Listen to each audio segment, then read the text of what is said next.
साथीहरु पहिला यो भिडियो हेर्नुस् तपाई। जनकपुरको भाषण हेर्नुस् त, बिना ढेवा के साथ विदेश पठाइदिन्छु रे। माधव नेपाल र बाले शाहमा फरक पर्यो।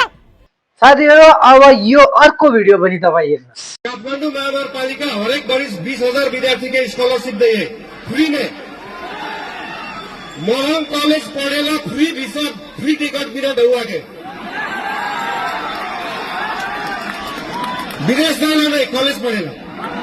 साथीहरु तपाईले अब यी दुईटै क्लिपहरु हेरिसक्नुभयो। अब यो आइमाई कुन पार्टीको हो के हो त्यो मलाई थाहा छैन। अब यसले भनेको चाहिँ माधव कुमार नेपालले भनेको थियो बिना ढेउवा के फ्री टिकट फ्री भिजा विदेश जाएला भने विदेश जाएला।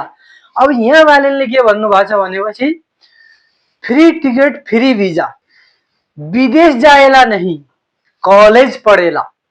त्यही भएर भन्छ केही पनि कुराको बारेमा बोल्नु भन्दा पहिला त्यसको बारेमा पूरा जानकारी हुनु जरुरी छ हैन।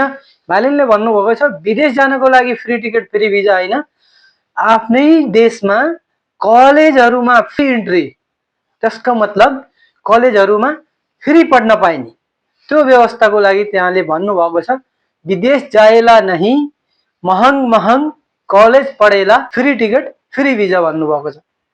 यो भिडियोलाई तपाईहरुले शेयर गर्नु होला। लाइक त थिच्दिनुस् बाबा, ती छेउमै हुन्छ लाइक।